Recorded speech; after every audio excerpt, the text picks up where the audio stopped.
Olá, boa noite a você que acompanha a TVU.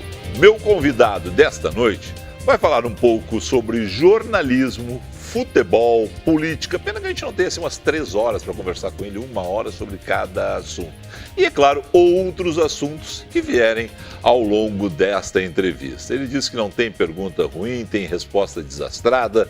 Meu convidado de hoje é Ibsen Pinheiro. Fique conosco até às 22h30 aqui na TVU, no oferecimento de Celulose Rio Grandense.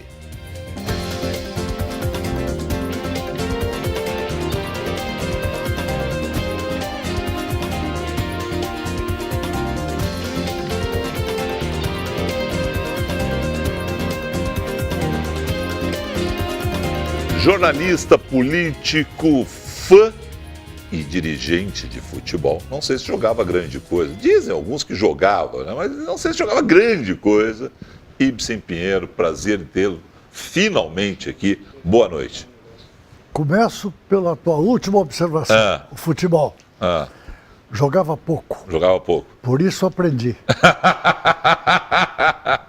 Você sabe que o craque dificilmente aprende.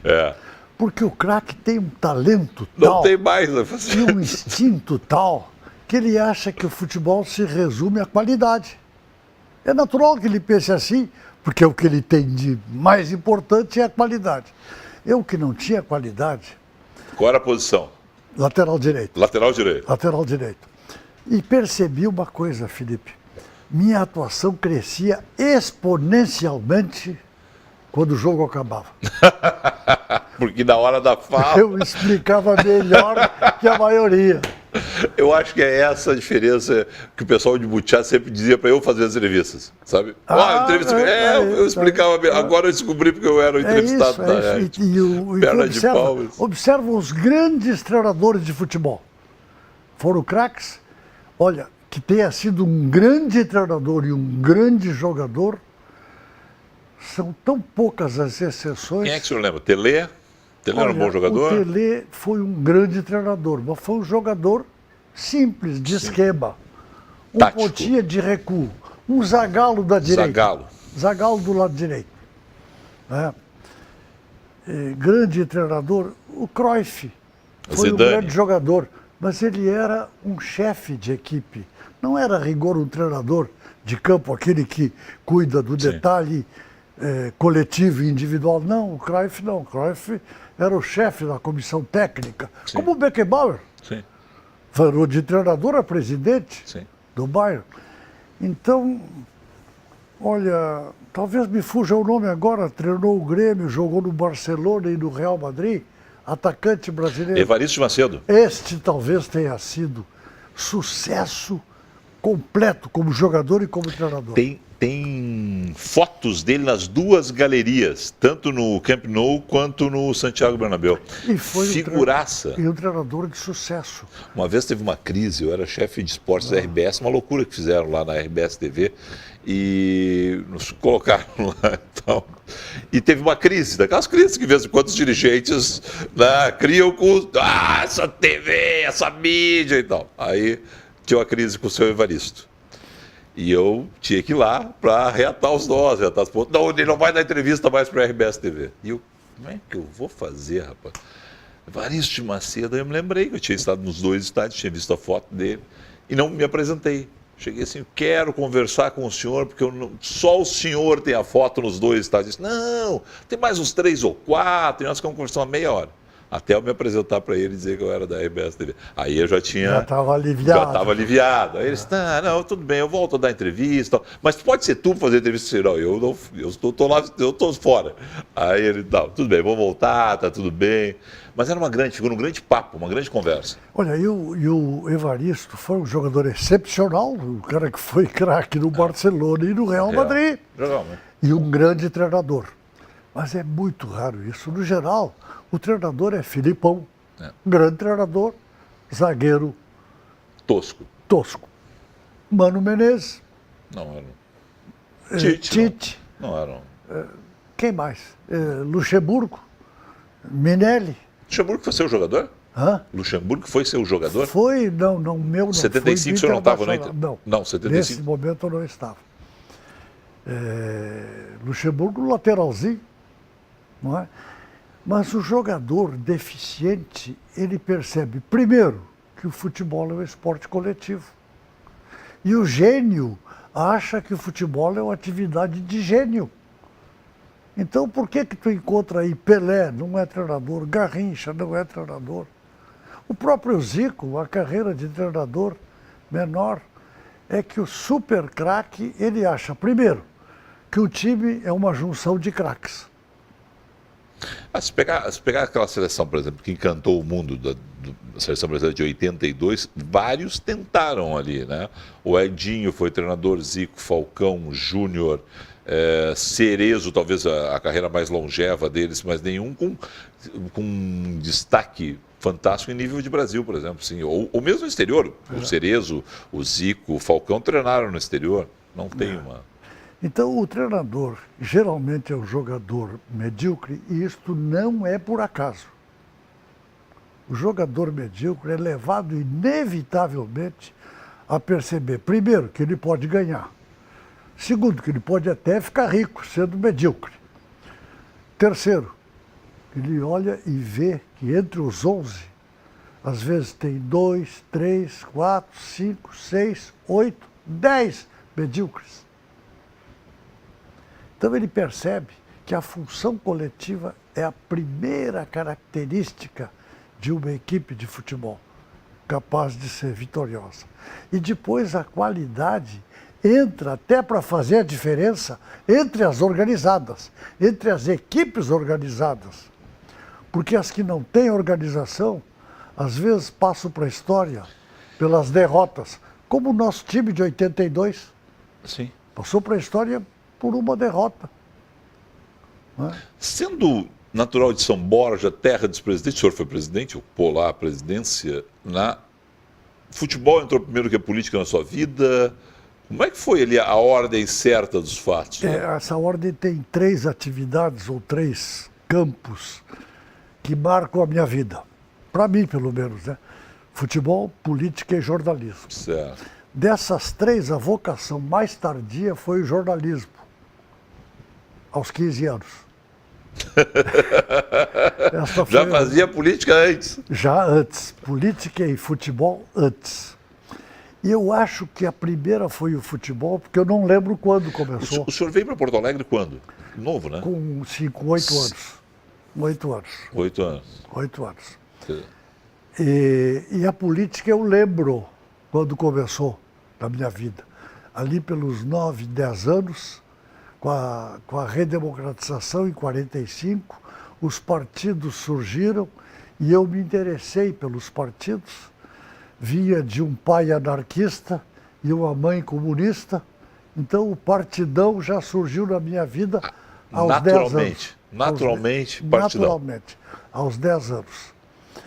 E o futebol já estava lá. Tanto que eu não escolhi ser colorado, não foi uma escolha. Foi um processo natural na minha vida. E era o Internacional de Porto Alegre, colado no Internacional de São Borja. Mesmo nome, mesma camiseta, mesmo distintivo, mesma coisa para mim. E eu até brincava que eu torcia para vários clubes. Internacional de Porto Alegre, Internacional de São Borja, Internacional de Rosário, o Internacional de Santa Maria. Nessa época, Internacional Socialista. Eu terminava pela Internacional Socialista e o Caminhão Internacional. Então, Felipe, eu acho que o que apareceu primeiro da minha vida foi o futebol. Acho, porque ele não tem um momento inaugural, coisa que a política tem, aos 10. E o jornalismo tem. 10 anos o senhor ia com o seu pai e sua mãe para os encontros do Partidão? Do Partidão. Ia com 10 anos acompanhar, olhar, me interessar, me informar, saber por que era Estados Unidos do Brasil e se o Brasil pertencia aos Estados Unidos. Estas coisas me inquietavam aos 9, 10 anos, né? Porque era uma vocação para entender a política, a vida pública. Digamos que era uma vocação, um modo de ser. Aos 15, quando o senhor entra no jornalismo, o senhor entra via Partidão? Eu entro aos 15 como amador do Julinho, fazendo Tá. jornalzinho estudantil, Escola Estadual Júlio de Castilhos. Colégio Isso, Estadual. Colégio Estadual. Colégio Estadual Júlio de Castilhos. que Tá. ficava lá de frente a...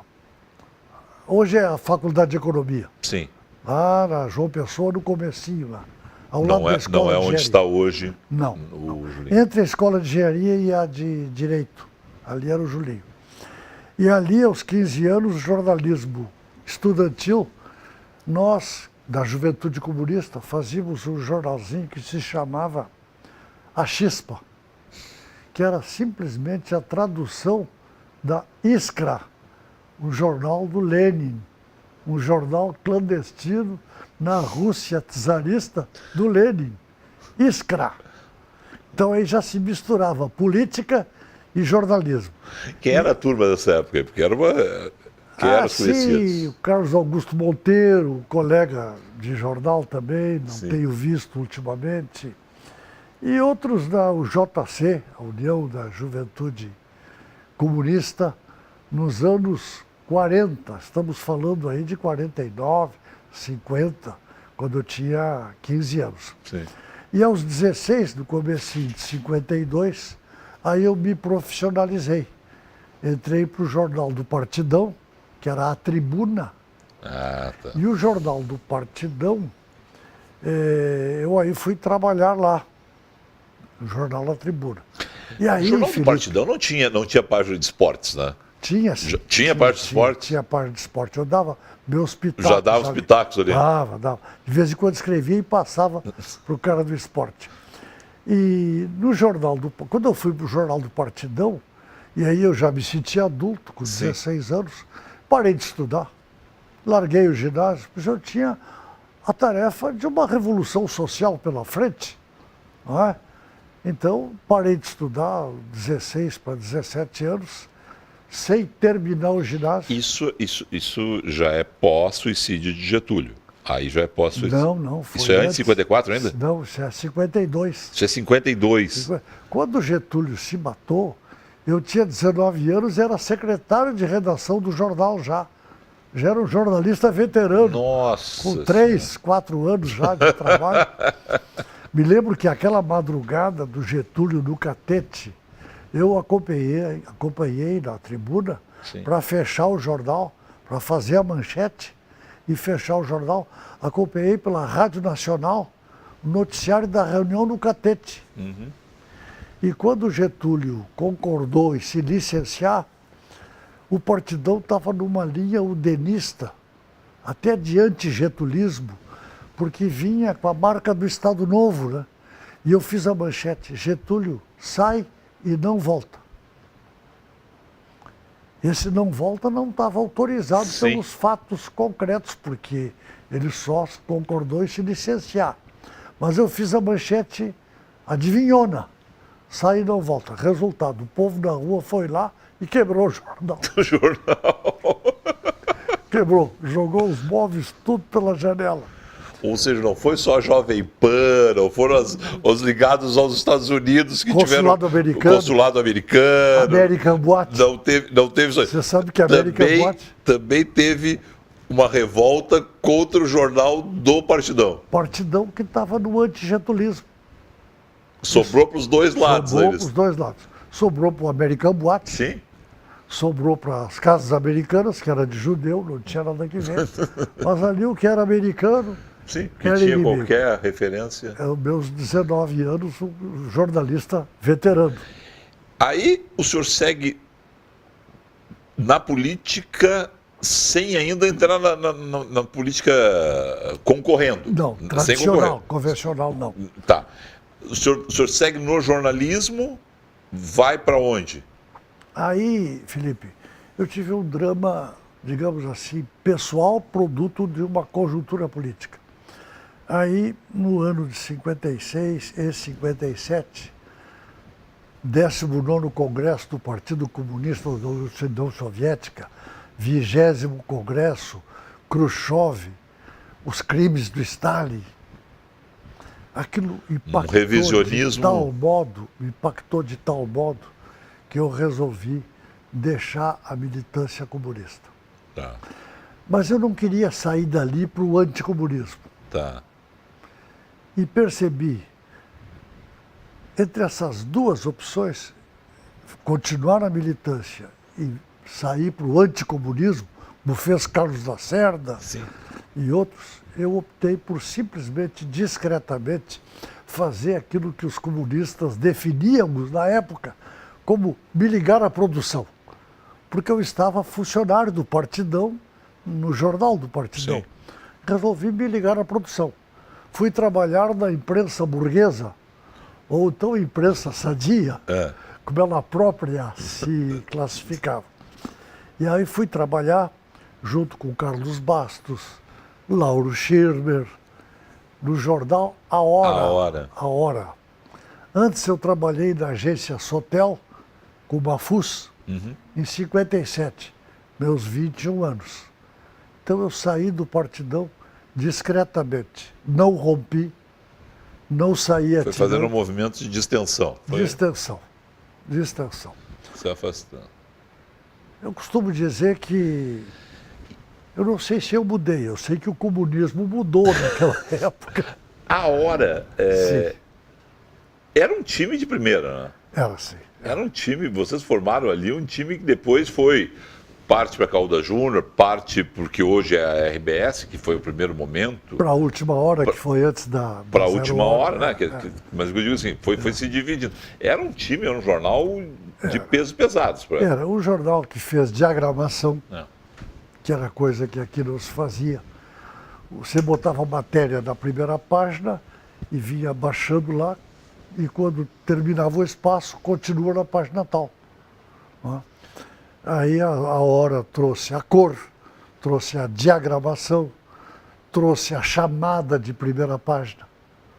Então, títulos, manchetes e pequenos textos, aí página Dá tal. para dizer que a Hora foi o jornal fez uma escola de jornalismo no Rio Grande do Sul. Assim, trouxe essa modernidade para a imprensa do Rio Grande do Sul. certo fundacionismo do jornalismo, mas com um grau de sofisticação, mas, sobretudo, um grau de uso dos espaços. Uma diagramação moderna, sem fios entre as colunas, com cor, isso se fez na hora. Dali, eu saí para a Última Hora, e a Última Hora também era isto com o Samuel Weiner do Rio de Janeiro. Jornal com cor, com diagramação mais moderna. Depois, em 60, já que tu perguntou um pouquinho, estou Claro. estendendo, né? Não, vai chegar numa parte que eu quero. Hein? Final de 60, eu fui trabalhar no Rio de Janeiro. Lembrando Mário Quintana, que uma vez o Carlos Drummond escreveu para ele e disse: ô Mário, deixe a província, deixe de ser provinciano e venha para o Rio de Janeiro, Mário. E ele respondeu: Carlos, nada é mais provinciano do que ir para o Rio de Janeiro. Fui para o Rio de Janeiro, trabalhei lá uns 4 anos e assisti lá a completação da modernização da imprensa brasileira.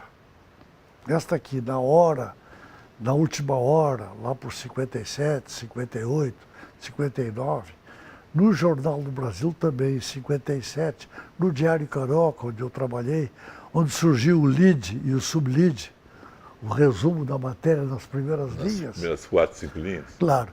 Depois uma pirâmide invertida, começando pelo mais relevante e o menos relevante lá para o fim. Tudo isso ali no comecinho, final dos anos 50, começo dos anos 60. Vivi tudo isso, aí meus 20 e poucos anos, vivi tudo isso na imprensa do Rio de Janeiro. E por que depois. voltou para Porto Alegre? Voltei por algumas razões. Primeiro porque, assim como você acha que você pertence a um lugar, você acha que ele te pertence também, né? Eu, embora seja nascido em São Borja, minha cidade natal, talvez a minha cidade letal seja Porto Alegre, Sim. porque eu vim para cá muito criança. Então, essa ideia de pertencimento, quando eu vou a São Borja eu sinto isso. Em Porto Alegre é o único lugar do mundo em que eu não me lembro que eu estou em Porto Alegre, porque aqui é natural estar aqui. E, além disso, eu terminei em 63 o meu curso de Direito. E achei que o meu lugar para advogar não era o Rio de Janeiro, uma cidade O imensa. senhor terminou no Rio o curso. Terminei cursando em Porto Alegre porque não havia frequência obrigatória. Ah, tá. Então eu via fazer os exames. Sim. E aí concluí que em 64 eu devia advogar. Um Queria bom ano para advogar. começar a advogar, né? Foi um pouquinho antes daquele março, abril terrível, né?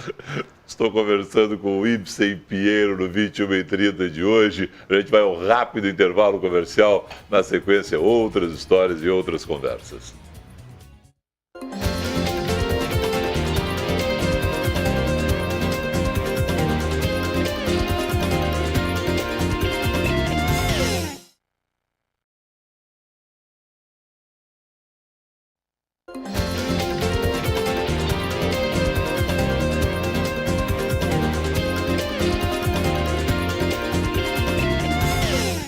Ibsen Pinheiro é o meu convidado desta noite aqui no 21h30. Estamos rememorando algumas passagens da imprensa e ele teve bons momentos da imprensa brasileira, inclusive nessa modernização que se deu a partir da final da década de 50, a partir do JB, de outros jornais, mas lá, que depois foi se espalhando pelo Brasil como um todo. Só quando é que o senhor chega na Zero Hora e quando é que a gente tem aquelas três colunas, que é o Santana de um lado... É o Cid no meio? Não, quem era no meio? Não, o Cid estava na Folha Não, o Cid nessa estava... hora. Quem é que estava no meio? E tinha três colunas, era uma página com três colunas. Era o senhor de um lado, o Colorado do lado, aí tinha um que era... Eu ficava mais do Colorado e do gremista, vê só, o pessoal do isento não marca, né? Pois é, né? Quem era o neutro? Quem era o neutro na história? Eu sei Daqui a pouquinho a gente lembra. Santana e eu. Daqui a pouquinho a gente Mas lembra. isso foi em 71, finalzinho de 71, depois de eu sair perdedor com a liderança do Aldo Dias Rosa, de uma eleição para o Internacional. Que aí já é a saída dos mandarins do Isso mesmo. 71, o Aldo Dias Rosa era o candidato dos mandarins, Stechman do outro lado, porque houve uma ruptura da turma que assumiu na inauguração. Mandarins, Tedesco, Stechman, Aldo, Heraldo. Houve uma cisão e Aldo disputou com o Stechman, perdeu por um voto. Eu ia ser o vice-presidente de futebol do Aldo, já estava convidado, e na perda da eleição, eu estou no meu escritório e recebo um telefonema. Maurício Sirotsky Sobrinho, com quem eu tinha trabalhado na Mercury Publicidade, da qual ele era sócio. Com o Mafuz lá atrás? Essa é a passagem? O Mafuz foi Foi depois. antes ainda? Não, o Mafuz foi na... Olha, eu disse há pouco... Não, mas o Mafuz foi antes. O senhor trabalhou com o Mafuz antes. Eu não sabia dessa passagem. Trabalhei Para com quem não conhece... Hugo Hoffmann na Mercury Publicidade. Tá. Quando eu saí da tribuna, eu fui para a Mercury. Hugo Hoffmann, Maurício Sobrinho com a Rádio Publicidade, que era junto da Mercury, na Rua do Rosário, Vigário José Inácio. Depois é que eu fui trabalhar com o Mafuz, de outra agência. Lá com o Mafuz, trabalhei lá, e aí em 71, isto é, 14 anos depois, 57 para 71, o Maurício me telefona. Ibsen Pinheiro, aqui, Maurício Sirotsky. Ô Maurício, Ibsen, você sabe que você é comentarista esportivo de rádio? Não sei não, Maurício. Quem foi que te disse isso? Nelson Sirotsky. Conhece o Nelsinho? Não conheço. Nelsinho tinha 17, 18 anos. Sim. Não conheço, mas ele disse que você é comentarista de rádio. Adivinhei, Maurício, das minhas entrevistas. É, isso mesmo. E ele, Ibsen, está reabrindo aqui o Esporte da Rádio. Eu estou apoiando. Ele me dobrou, me convenceu e quer que você venha para cá e vamos marcar um papo. Claro, Maurício, vou aí conversar contigo. Aí fui lá, conversei com o Maurício e acertei um pacote, que é o jeito de ganhar um pouco mais, né? Então acertei rádio, televisão e jornal. E aí eu fui para o Sala de Redação com o Santana, já nos conhecíamos de vários anos antes, Santana e eu. Das rodinhas da Rua da Praia, né? Sim. Rodinhas diferentes, que de vez em quando se encontravam. Aí vocês dois grandes frasistas, né? Quer dizer, vocês dois deviam ter já O Ibsen disse daquela roda lá, o Santana está dizendo isso lá, cara. Já devia ter essas coisas entre as rodas da rua da praia, já devia ter essa troca de informação ali do que o. Já tinha. Aliás, o Grenal, a mim e o Santana, o Grenal nos afastou e nos aproximou. E foi o Grenal que fez com que eu e ele nos tornássemos amigos. Pela divisão desta paixão que no fim nos aproximou. Mas eu te contava que então aí em 71, finalzinho de 71, eu fui para a Gaúcha, Zero Hora e TV Gaúcha. Naquela ocasião, fazer esporte. Tá? Foi esse convite que eu te contei do Maurício, porque o Nelsinho tinha convencido o pai a reabrir o esporte da Rádio Gaúcha. O esporte era dominado pela Guaíba e o Nelsinho resolveu enfrentar. Aí montou a equipe com dificuldades, porque o Maurício impunha... Vocês foram fazer a Copa de 74 já. Já a Copa de 74 vocês já fomos foram fazer a Copa de 74. Nós estávamos lá o Santana, eu, Willy Gonzer.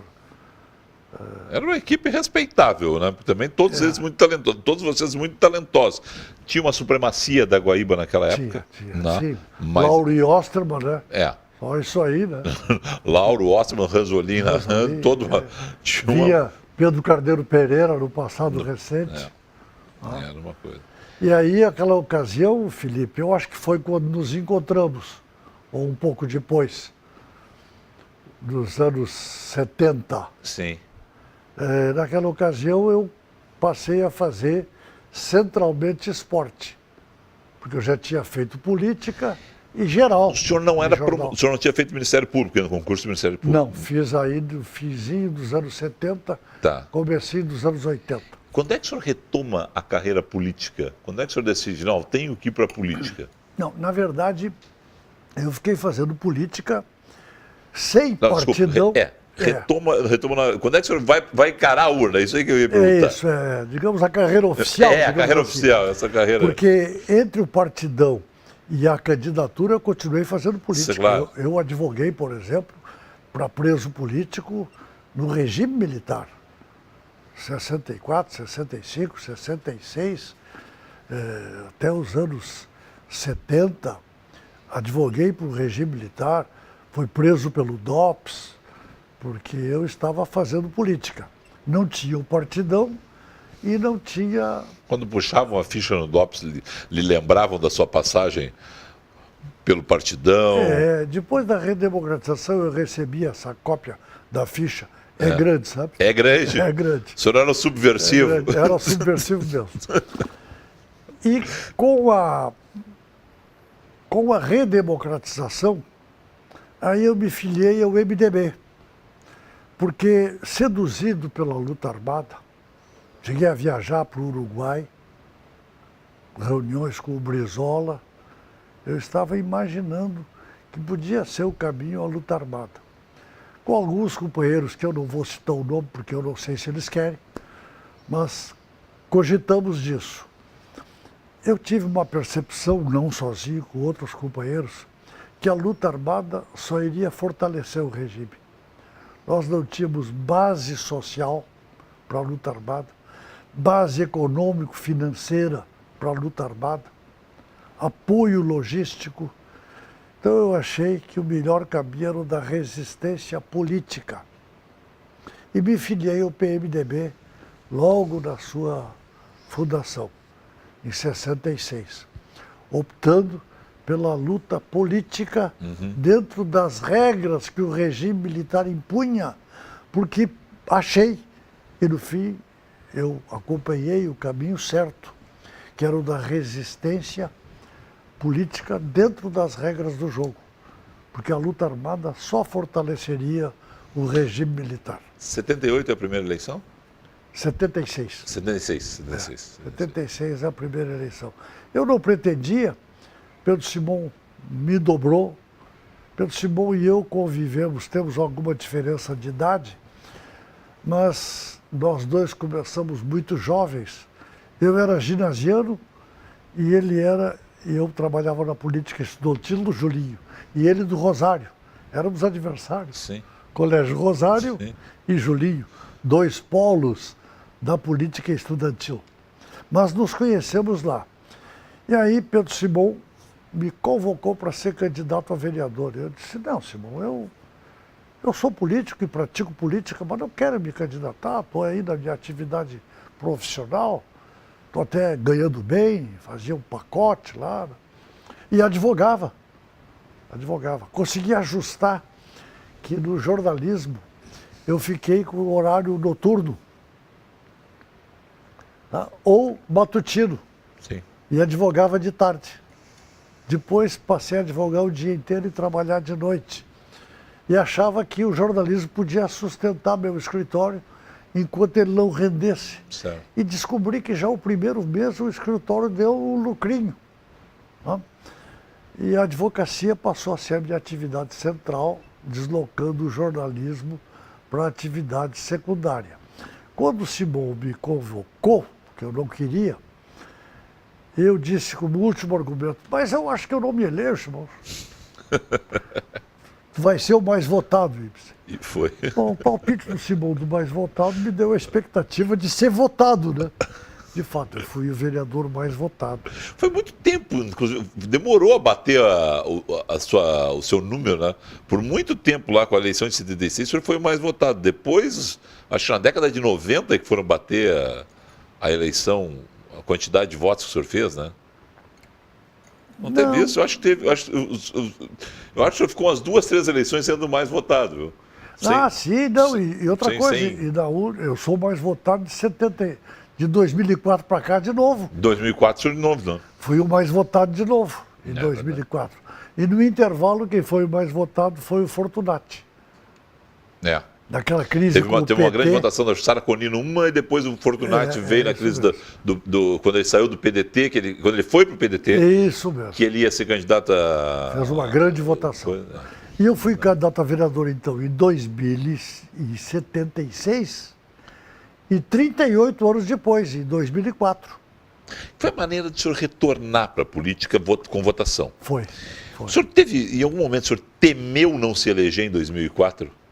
Não, em função de tudo, assim, eu fui presidente da Câmara dos Deputados, eu substituí presidente da República, eu fui empichado, né? Tive mandado, vou para vereador, que era assim, o senhor estava no topo, começou tudo de novo. O senhor teve algum momento, eu arrisco, eu estou que nem o Simão lá, sou capaz de não me eleger em 2004? Olha, quando eu me candidatei, eu pensava nisso. Mas eu me candidatei porque eu achava que eu tinha que produzir uma espécie de recomeço para mim, depois de tudo que eu passei. Foi uma homenagem da cidade? Como é que o senhor encarou aquela votação? Tá, o senhor foi eleito, mas como é que é isso, sim? Foram quantos votos? Foram, acho que uns 23 mil. 23 mil, né? Que é a votação que hoje seria o mais votado de novo, eu acho. Acho que sim. Acho que não, a Melchiona fez, seria mais que a Melchiona hoje. Ninguém fez 23 não, mil. Acho que na última não. Até vou confirmar, mas eu acho que a Melchiona fez 16 ou 17. Mas para mim tinha o sentido de um recomeço, sabe, Felipe? Na minha cidade, onde eu comecei tudo em política, eu vou me submeter de novo. Apenas que na campanha eu percebi que eu ia me eleger. Só não adivinhava que ia ser o mais votado, como fui de novo. Então isso para mim teve sentido de absolvição, de reconhecimento, de recomeço. Depois, em 2006, eu só fui vereador por 2 anos, as 2 vezes. Sim. Em 76, porque em 78 eu me elegi estadual. E em 2004, porque em 2006 eu me elegi federal. Então fui vereador 2 vezes, mas somando deu 4 anos. Algumas pessoas ficam indignadas, mas quando eu baixo a cabeça e fico batendo no celular, acho que certo eu estou no WhatsApp, mas não é. Eu fui procurar o dado aqui. 14.630 votos, Fernanda Melchiona mais votada na última eleição em Porto Alegre. Quer dizer, com 23 mil, o senhor ainda seria, se fizesse essa votação de novo, seria o mais votado. O senhor voltou ao Congresso. Está tudo 0 a 0, está tudo tranquilo. Era um objetivo da sua vida ter voltado ao Congresso? Olha, eu fui caçado no longo do processo. Está tudo bem com o senhor e os jornalistas? Porque os jornalistas já fizeram meia-culpa. Olha, nós erramos, nós avançamos errado. O senhor conversou com eles pessoalmente em algum momento? Olha, Estou falando aqui dos jornalistas da Veja, que cometeram um erro grosseiro, e eles reconhecem isso, multiplicando por 1.000 vezes, eram R$800, foi 800 mil, é isso? Não, eram R$1.000, eles noticiaram 1 milhão, parece que era isso. Era R$1.000, 1.000 vezes. Então, 1.000 vezes. 1.000 vezes. 3 zeros que dá 1.000 vezes. E aí, antes de colocar a revista em circulação, perceberam o erro e disseram, não, vai assim mesmo, azar o Porque a capa já está impressa. A capa já está impressa. Custou muito caro. A capa já está impressa e vai assim mesmo. Né? E ali começou toda uma situação que lhe levou à sua cassação. O senhor conversou com eles em algum momento? Não. O único com que eu conversei foi com quem revelou isso, foi o Luiz Costa Pinto. O Lula. O autor da matéria, O Lula. não da capa, mas o autor da matéria. Quando ele foi advertido pelo controlador de conteúdos da revista de que não era $1 milhão, era 1.000. Olha, $1 milhão hoje seria pequenas causas, né? Seria. Seria pequenas causas. $1.000, então. Hoje, do jeito que está a coisa. Juízo de pequenas causas.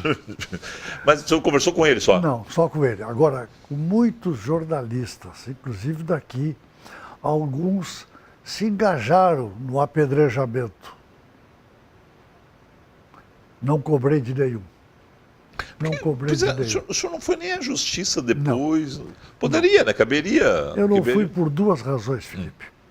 Eu não fui à justiça porque eu não pretendia botar preço no que eu passei. Tá. Vou pedir uma indenização, então o que eu passei vale tanto? Não. Essa é uma razão. Outra coisa, processar um veículo poderoso, você corre o perigo de perder de novo, né? Sim. Em juízo. Sim. Não. Para mim, bastou eu me reeleger deputado federal. E ao longo do mandato, do meu último, eu decidi que eu ia encerrar a minha carreira parlamentar. Ela tinha sido encerrada por terceiros. Em 2007 eu voltei à Câmara, voltei ao mandato e decidi não concorrer em 2010. Como eu quero falar do momento atual da política com o senhor, só para vamos tentar fechar uma coisa. Eu fui um dos repórteres que cobriu o senhor em um momento que o senhor estava para ser ministro das Relações Exteriores. Estava se formando o gabinete de Itamar, e aí se falava, Ibsen Pinheiro, ministro das Relações Exteriores. E naquele momento o PMDB de Porto Alegre lhe forçava para ser candidato a prefeito da capital. Que era um nome, era uma unanimidade, tinha sido o vereador mais votado, era um homem da capital, tal. E o senhor ficou naquela, levou um tempo a se decidir. E o senhor fez uma frase, depois, quando o senhor não se definiu por nenhum dos dois, que era, o cavalo só passa encilhado uma vez, quando lhe cobraram de novo isso. Sim. Na política, ele só passa encilhado uma vez mesmo, o cavalo? Olha... Porque ali era difícil ele bater enquanto candidato a prefeito de Porto Alegre. A gente só lembra quando ele só passa uma vez. E quando ele não passa nenhuma, a gente não percebe. Tá. E quando ele passa mais de uma vez, a gente lembra da última, que a gente montou. O que, na minha avaliação, passou uma vez, era que eu gostaria de ter sido um dia, e já passou isso, prefeito de Porto Alegre. Tá. Eu gostaria. Eu nunca quis ser governador do Rio Grande. E pode ser que nunca quis, porque em 92, quando foi o Brito, 88 ou 92? O Brito, 86. Não, 86 ele foi constituído. Não, 86. Desculpe, o Brito 94. Ah, 94. Desculpe, 94. Pois bem, eu em 90 Ela que foi o Schirmer, candidato do PMDB contra o Tarso. É 92. Pois bem, nesta 92. O partido queria que eu fosse candidato. Nos reunimos em Brasília, Pedro Simon, Schirmer, as lideranças aqui, olha, é para ver, ser o candidato a prefeito. Natural, agora não precisa nem disputar. Você sai da convenção, você já sai para a campanha. Digo, olha, se vocês me convidassem, isso para governador, 92. Não, 92 foi candidato a prefeito.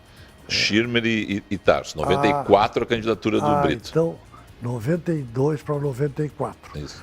E eu disse, se vocês me convidassem para sair da convenção para o Palácio Piratini, eu não iria. Por quê? Porque eu não quero ser governador. Não quero. O governador, nosso estado está inviabilizado pelo endividamento, já era claro isso, Sim. né?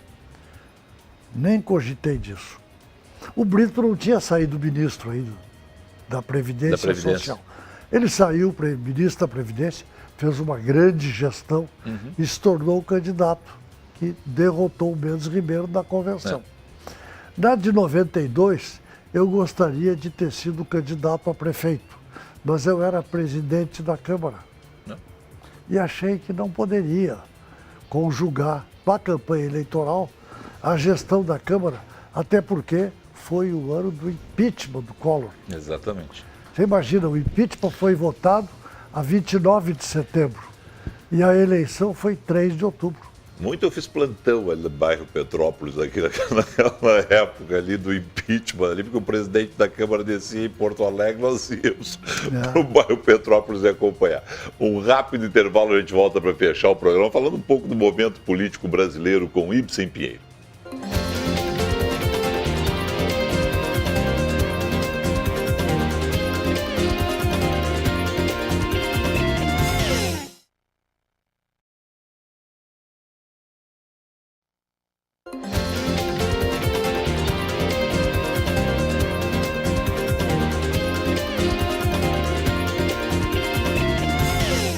Ibsen Pinheiro é o meu convidado desta noite no 21h30.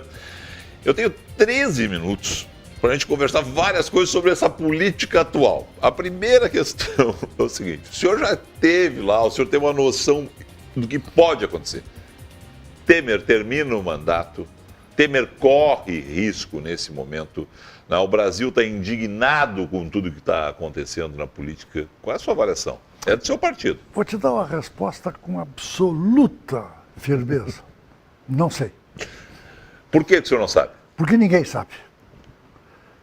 A crise tem essa característica.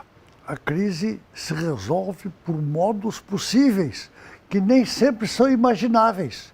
E nós estamos vivendo uma crise política com o risco de uma crise institucional. Não estamos vivendo crise institucional porque as instituições estão funcionando.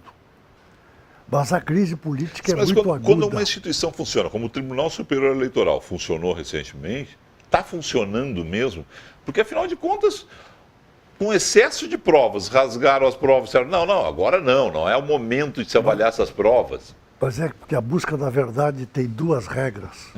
Uma é a verdade. E a outra, o devido processo para encontrar a verdade. Porque se não for o devido processo, o meio mais eficiente de encontrar a verdade não é processual, é a tortura.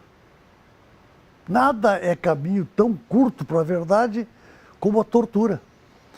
Ora, eu vi o voto do ministro Gilmar Mendes perguntar por que o prazo é só de 15 dias para juntar as evidências da petição inicial, da denúncia, do início do procedimento. Toda a arbitrariedade, ela se funda invariavelmente. Não, mas é o caminho mais curto para a verdade. Nem sempre o caminho mais curto é o caminho da justiça. A justiça tem garantias, tem empecilhos, tem regras. Então, por isto, quando o tribunal decidiu, por 4 votos a 3, que os fatos tinham que estar elencados na inicial, Sim. Ele cuidou de uma regra processual que é mais importante do que o resultado que tu enxergas. É preciso chegar ao resultado dentro da regra do jogo. Qual é o perigo do processualismo? É a impunidade do culpado. Esse é o perigo. Por exemplo, um exemplo claríssimo do processualismo que beneficia o culpado da prescrição. O cara fez o crime, é criminoso, confesso, e você não pode punir porque prescreveu. Então, o perigo da lei processual é não punir o criminoso. E qual é o perigo da inobservância do processo devido é punir o inocente. Então você faça um balanço. O que é mais grave? Você deixar livre o criminoso ou você punir o inocente? Essa é a escolha que se apresenta. Eu sei que o senhor não votou, quer dizer, imagino que o senhor não votou, porque a urna lá é secreta, mas eu sei que o senhor não votou no Temer, pelo menos vocês fizeram campanha para a Marina. Sim, né? não, claro. E no segundo turno para Aécio. Isso né? mesmo. Mas não é uma coisa assim, o senhor não está me dando uma resposta muito PMDBista, assim, olha, Felipe, o Temer está lá, agora que a gente tem essa situação, veja bem. Não tem uma coisa assim de estar todo mundo procurando uma fórmula para que a gente não enfrente a crise de frente? Eu vou te ilustrar a minha resposta com um discurso que eu fiz na Assembleia, num grande expediente, dizendo o seguinte: não sei se o acusado vai ter o julgamento justo. Não sei. As instituições estão funcionando, mas esse julgamento está sendo feito sob clamor. E o clamor não é bom conselheiro da justiça. E aí elenquei alguns processos famosos que terminaram em injustiça pelo clamor. Tá, que vão de Pôncio Dreyfus. Pilatos. Dreyfus. Não, o senhor já pega mais. Dreyfus. Tá, Dreyfus. Mas voltei Não, tá. e lembrei que o absolvido foi Barrabás. Sim. E o condenado, o filho do Criador, por causa do clamor. Quais eram outros? Ó, Dreyfus é um caso famoso, o que mais? Dreyfus, eu lembrei outro, mas agora não estou lembrando. Um outro caso famoso de injustiça. Há erros, há injustiças grandes que... Por causa do clamor. Mas o clamor não é bom conselheiro, porque às vezes o clamor está certo. Então você não pode votar nem pelo clamor, nem contra o clamor. Você tem que procurar a justiça. O clamor está certo às vezes. Por exemplo, o julgamento do Nuremberg. Você não pode dizer que foi justo. O vencedor da guerra senta no banco dos réus, o perdedor da guerra. Isso não é critério judicial. Mas o clamor estava a favor. Então o clamor estava a favor também do julgamento do Collor. Então o clamor erra e acerta. Meu grande expediente de 3 semanas atrás foi dizer o seguinte: não sei se o julgamento de hoje produzirá justiça. Não sei se terá o julgamento justo o acusado de hoje. Sabe quem era o acusado que eu citava nesse discurso de 3 semanas atrás? Luiz Inácio Lula da Silva. Não era Temer, não. Estava falando do Lula. Não sei se o Lula poderá ter um julgamento justo. Então, troca o nome Lula por Temer. É a mesma coisa. O clamor não é bom companheiro da justiça. O senhor vê o Brasil, nesse caso, conseguindo se distanciar de tudo isso, assim, de uma maneira que o próximo presidente da República não passe por isso? Como é que a gente faz na eleição que vem? Como é que a gente faz na eleição que vem? Eu vou te dar uma resposta que tem menos certeza do que esperança. A esperança que eu tenho é que este processo seja extremamente positivo no saldo que deixe. Esse processo político-institucional que estamos vivendo. Que aqueles que já estão identificados ou que serão como culpados, que respondam por isto. E que isto possa ser o fim da impunidade.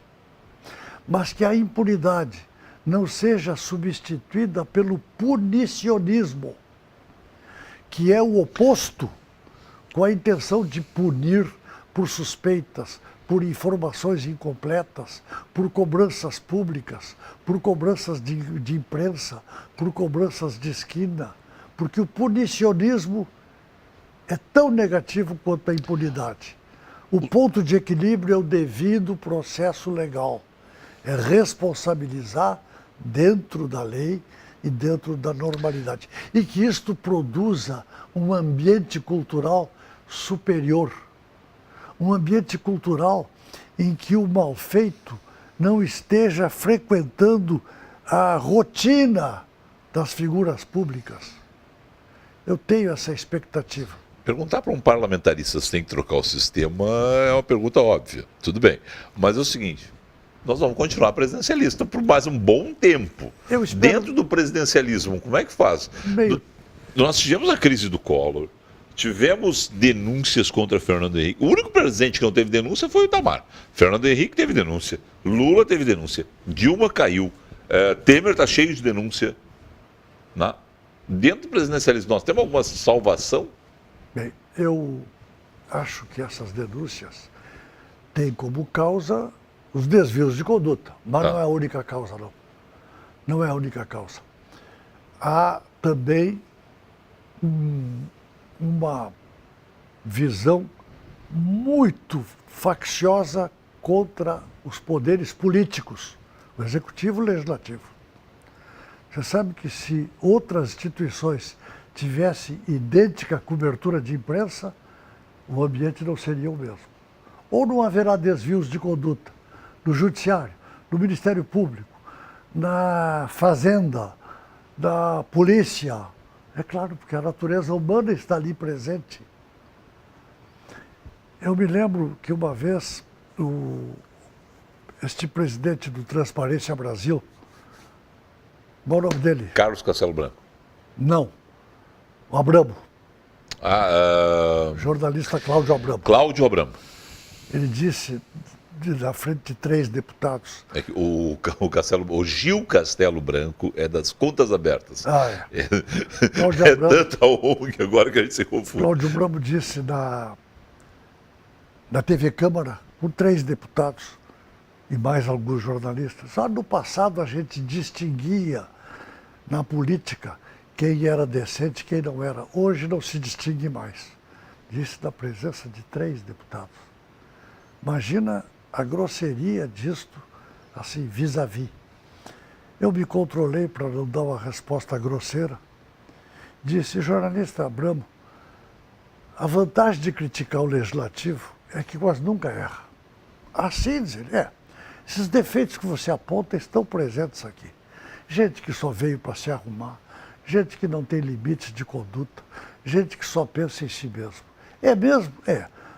Mas que bom que o senhor confirma isso. É verdade. Mas nada que eu não tenha visto ao longo da minha vida numa redação de jornal.